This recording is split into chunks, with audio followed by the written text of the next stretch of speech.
I worked my way through Anthropic's AI Fluency course for you, and I'm going to give you a quick summary and give you the main frameworks you can apply in your everyday life. This is part of a new experimental series I'm doing for YouTube, going through some of the best learning resources about artificial intelligence, compressing them, giving my take, and bringing you the condensed version so that you can get all of the learning in half or a quarter of the time. So this particular course I'm going to go through today is from the Skill Jar site, which is very good. The Anthropic courses here, they have Claude 101, Claude Code 101, Introduction to Claude Cowork. A lot here, too much. This is a problem with a lot of AI learning resources. It's very hard to tell what you should be doing. Today, I'm going to go through the AI Fluency framework and foundations, learn to collaborate with AI systems effectively, efficiently, ethically, and safely, and hopefully giving you some frameworks for bettering your use of artificial intelligence. These are entirely free courses. You get access, it looks like this. They're very, very good courses. I highly recommend you do them. I'm just going to give you a précis, a review to see whether it's going to be useful for you. So let's jump into it. I watched Anthropic's AI Fluency course for you, and I'm going to be giving you the main frameworks. The big takeaway from this course is that using AI well, using AI fluently, becoming AI native, as people like to say nowadays, is not just about prompting. Now, prompting is a part of it, but it is just one part of a much larger whole. So most people are still thinking in the year of our Lord 2026, several years after the release of ChatGPT, that prompting is the AI skill. And some people are even still selling prompt packs. Instead, what Anthropic, the creators of Claude, are saying is that no, AI skill is about 4 competencies, and we'll cover these in detail, but basically they are delegation, description, discernment, and diligence. There are 3 main ways that we can use artificial intelligence. I'm going to have a look at that. We're going to look at the competencies, and then I'm going to show you the one loop that matters, the one loop that is going to upgrade your ability to use artificial intelligence. Okay, so Anthropic outlined 3 different ways of using AI. The main 3 ways are automation, augmentation, and agency. So automation, you probably know, this is basically the AI completing specific tasks based on your instructions. That's when you go into ChatGPT, you go into Claude and say, hey, write me an email. Hey, help me with this briefing. Hey, I want to put together a pitch deck. And it will go ahead and do that work for you. The next way we can use it is through augmentation. That is when we use artificial intelligence, a chatbot like Claude or ChatGPT, as a sparring partner, something that we work with, we're working alongside. This is the idea of co-intelligence that Ethan Mollick talks about. So it's using AI to enhance your capabilities rather than just handing off to the AI and saying, best of luck. And then the third mode is agency. This is relatively new. Now, a lot of people back in 2025 talked about agentic AI. We are now in 2026 moving into the world where AI agency, agentic AI is a reality.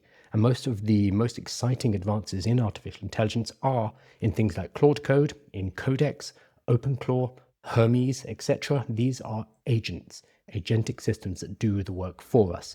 What's really cool about agents is you configure an AI to work independently on your behalf.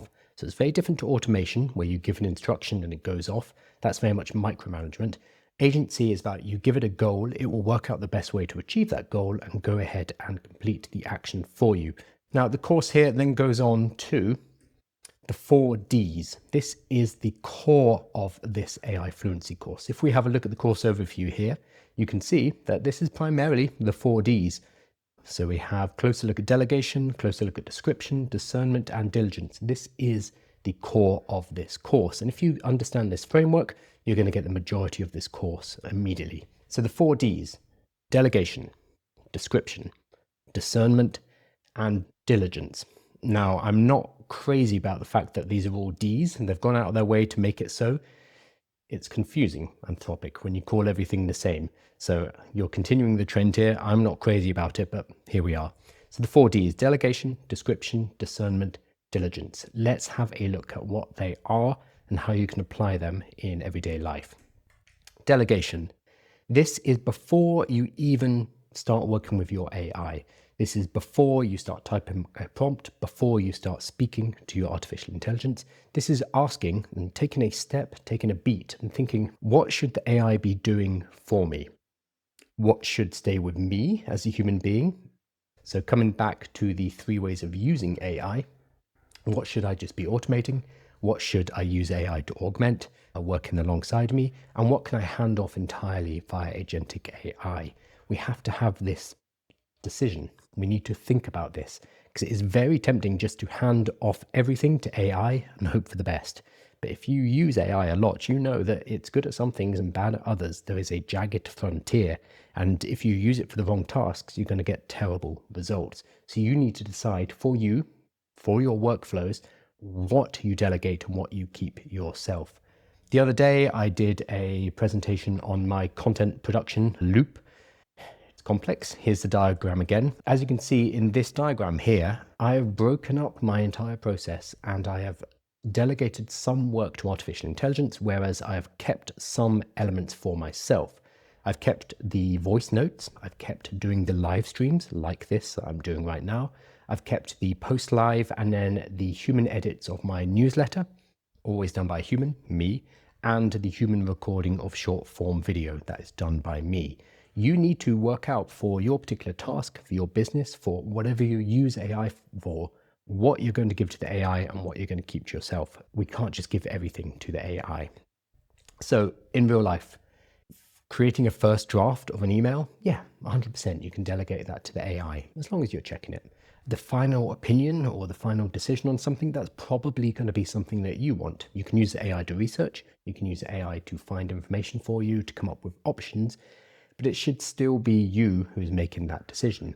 Things like comparison tables, yep, 100% you can use artificial intelligence on, but anything requiring blind trust in its ability to be accurate, in its ability to give you the best advice, no, we're still not at that point. We'll talk about hallucination later, but it is still very much a thing in artificial intelligence. The next D, so remember there are 4 Ds, delegation, description, discernment, and diligence. The next D is description. This is much closer to what people normally think of when it comes to using AI. This is Anthropic's broader take to prompting. It is a slightly wider, more Catholic definition here. So product, what is it you actually want created? This doesn't just mean an actual product that you sell, but a product could be an email that you send to your boss. That is still a product. That is the thing being produced. Process, how should the AI approach the task? How do you want it to work through? Are you going to give it steps? Again, depends if we're automating, if we are augmenting ourselves, or if we're using agentic. You need to think about how we work with the AI. And then performance, how should it behave while collaborating? You might want it to just go off and do its own thing and not talk to you at all. That is very valid. You need to decide how you interact with the AI in that way. So Anthropic then go on to talk about what we would normally think of as prompting. They talk about a checklist of different ideas that you should be including in a prompt. I always say that prompting is basically good communication. If you can communicate well in written form, if you can communicate well in spoken form, you'll be good at prompting. It is about getting ideas out of your head and into a form that an AI can read or write. So if you can do that with people, you're going to be good at doing it with artificial intelligence, which is why this stuff is so exciting if you did humanities, like me. So the exact descriptive mechanisms Anthropic talk about are giving it context, giving it examples, providing constraints, what you not want it to do, giving it steps, telling it to think first. I think this one's actually out of date because reasoning models do this anyway, and giving it a role or a tone. So if you follow me, you'll probably know that I have something called the Risen prompt engineering framework. I use it as a jumping off point to talk about how you can better prompt artificial intelligence. So my framework, the one that I use, is the Risen framework: role, instructions, steps, end goal, and narrowing. This is very similar to what Anthropic are suggesting. So role is here, instructions is steps, so it's very similar to what they are providing as well. What exact prompting framework you use does not matter. What matters is clear thought and clear communication. So there are a dime a dozen prompt engineering frameworks out there, a dime a dozen different ways to prompt an AI. As long as you are clear, as long as you're providing context, examples, constraints, steps, thinking first, and role and tone, you'll be fine. So here's an example of a weak prompt: write a marketing plan. It's going to give you a very generic, very unhelpful marketing plan. Whereas if you write something like create a marketing plan for the launch of a productivity app, so you're telling it what product you want, The target audience is remote professionals, constraints, 20K budget, and 3-month timeline. Output, give me a bullet list of key initiatives with a brief rationale. Moving on to the third D, D3, discernment. This is slightly more advanced, and many companies and many AI education specialists don't talk about this as much. We tend to focus on the description, how to talk to the AI. What Anthropic are arguing, and I think correctly, is that discernment is really important. So description, the second D, is asking well. It's giving good instructions to the AI using prompting. Discernment is about using your human judgment to tell how well the artificial intelligence did. It's looking at the output and being like, okay, I can see what you tried to do, but you didn't quite get it here and here and here and here. And that comes from your judgment. That comes from your taste. That comes from your experience, your background, your knowledge, the things that we uniquely have as humans. And if you just describe what you want to an AI, yeah, it's going to come out with something that looks very good.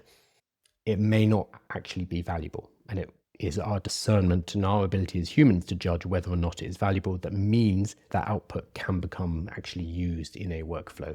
So you are going to look at the output. You are going to decide using your human brain whether it's a good output or not. Now, one thing that I highly recommend here is asking your AI to give you your output, especially if it's something complex like a report, give it to you in HTML format. That will force it to put it in basically into a web page, which is a lot easier to read than if it just gives you a data dump of text, either a text file or markdown file, or God forbid, a CSV file. Get it to put it into a nice format so you can actually read and judge whether the output is good. This is not just because it looks nice. It is to make it easier, to decrease the friction for you checking the work of the AI. That's what I personally do. I do most of my outputs in HTML so I can actually have a look and know whether or not the output is worth me actually using. The problem with AI often, and I talked about this the other day when I talked about hallucinations. Hallucinations are inherent to how large language models work. And the models getting smarter is not actually decreasing them, it is increasing the amount of hallucinations because we now have more thinking steps. So I actually went through this in depth the other day, why it happens, what you can do about it. This is why the third D is so important, discernment.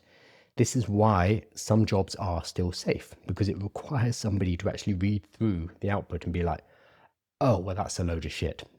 And we still need that step, at least for now. And because AI fails smoothly, it still looks confidently correct. It still looks like it's the right shape. It is often very hard for somebody who doesn't have that judgment, who doesn't have that discernment, to know whether or not the AI is lying. I saw a recent example, Peter Levels over on Twitter. He created Nomad List and a number of different businesses. He was feeding his bookkeeping and his tax receipts into an artificial intelligence and asking it to sync it up with Xero, his accounting software. And his AI said, yep, absolutely, and went ahead and did all these complicated looking things. And it turned out it was all a massive hallucination. And at no point was it actually sending anything to Xero. So this still happens. And this still happens even at levels where you would expect the user, someone like Peter Levels, to understand what is going on and to be very wary of hallucinations. They can still trick us. So even if you are an advanced AI user, they can bite you in the butt. Okay, so I think this is probably the most useful part of the Anthropic course, because again, we're going through one of these courses, the AI Fluency. I just want to put out the nuggets for you so you can get the most useful stuff without having to work your way through yourself. And I think the most useful part is this. It is the Description-to-Discernment Loop. Think of description as the input, how you are talking to the AI, what you are putting into the AI, the context, the instructions, the steps, etc. That's on the front end. That is on the input side. That is description. The AI is then going to process all of that and give you an output. Now, this could be written, it could be images, it could be HTML, it could be code. It's up to you to use your human judgment to tell whether that is right or not. And this is when you can really upgrade your AI skills by working back and forward with the AI, telling it what it's doing well, what it's not doing well in order to increase the quality. You start obviously by prompting, clarifying the goal, the context and its constraints. You are then going to review the output critically. What is working, what is not. You're then going to tighten, refine the brief, add clarity, adjust direction, remove noise, and then you're going to repeat. You are going to do this as many times as it's necessary in order to tighten up the work and to get better results from the AI. This is really important, in particular, if you are handing work off to your AI. Before you start to massively automate processes, you need to make sure that the outputs it's giving are actually going to be valuable and are not just good-looking hallucinations. I highly recommend when you are working on a process for the first time, if you're building a piece of software, if you're working on a content workflow, whatever it is, the first time you do this, do not automate too early. Work through the processes with the AI, use it to augment you, and then have it capture everything that you've worked on, turn it into a standard operating procedure, then have it do dry runs going through that workflow itself, and then you're going to inspect and provide feedback each and every time. This is very similar to if you hired somebody to work for you. You would give them tasks, you would make the task more complicated, you'd probably walk them through the first couple of times, you'd give them instructions, and then you'd provide feedback a few times until you know they can do the job reliably. Then you step back. Exactly the same. So do this loop if you're working with a human or if you're working with an AI. Do not assume just because the AI sometimes gives you great results that you can just step back and immediately offload your work. Tempting, but very, very dangerous. The fourth D in this course on AI Fluency from Anthropic is Diligence. This is Anthropic. Of course they have this. They have to have this final D because they're very into alignment and safety, and I'm sure they wouldn't be able to ship this out the door if they had not included Diligence. This is introducing the ethics and responsibility layer. So as I've put here, it's the least sexy slide, but probably the most important. This is you working out whether what you've used AI for is actually the right usage. So have you used the right tool? Are you putting sensitive data into that tool? So the failure mode here might be using outdated, incomplete, off-policy data. Right disclosure, are you telling people who are getting the output, are you saying to them, we've used artificial intelligence in this process? The golden rule applies here. And then right verification, so posting AI-generated claims you didn't check. Deloitte, again, being the most famous example here. Twice last year they got caught selling reports to governments, one to the Australian government, one to a Canadian provincial government, that were full of AI hallucinations. They did not have the verification in place. So you need to go through this checklist or diligence, especially when it's something that's going public, especially when it's something that has high impact. You need to check everything. Much in the same way, again, if you were working with humans. If you were working with juniors, you would do all of these due diligence checks. But for some reason with AI, people just switch off their brains, ship nonsense, and then get surprised when they get in trouble later. So if this is wrong, could I explain what the AI did and what I checked? Could you at least show that you have done the due diligence? Because AI does get things wrong. It really does. Okay, so this again is from the Anthropic course, AI Fluency, Frameworks and Foundations. I've given you the major frameworks. The 4D framework is the most important here, as well as the 3 different ways to use artificial intelligence. So automation, augmentation, and agency. The 4Ds, delegation, description, discernment, and diligence, and also the loop. So the description-to-discernment loop. I think these are the major frameworks, the ones that are useful within this course. So I've just pulled them out for you so that you can get these frameworks, lodge them in your head, and use them on a daily basis without necessarily having to grind your way through the course. That said, it is free. I highly recommend going through it. And if you do, you can also get a certificate from Anthropic as well. They have a whole bunch of different courses on SkillJar. If people like this video, if they like this format, I will do more, working through Google, OpenAI, and Anthropic courses, pulling out what I think is pertinent, giving some commentary, and helping to distill much, much longer, multi-hour courses down into 20 minutes or so. So overall, I found this course pretty useful. What I thought was great was that it's a more mature look at artificial intelligence. It's not just about, hey, here's some cool prompt hacks. Here's, how to do prompt engineering. It's saying, no, prompting is important, absolutely. But there's more to it than that. We're going to describe what we want to the AI, but then we need to use discernment to tell whether the AI gave us a good result. And then we're going to use that loop to improve our work and to make sure that what we're putting out there is useful and valuable and not actively detrimental to ourselves or our companies. Collaboration over magic. It positions AI as a partner, not a replacement. So again, co-intelligence, if you have not read the book by Ethan Mollick, is all about this. And it's a highly important book. There are very few books that stand the test of time with artificial intelligence. Co-intelligence is one of them. So I highly recommend that because it's about how we collaborate with this alien intelligence. And human expertise still matters because of discernment, because it requires human judgment and taste to say that's a bit shit. And that is still a very, very important ability. So don't lose that. Keep your edge honed. Awesome. Hopefully this was useful. Thank you so much, everybody, and I'll see you soon. Cheers.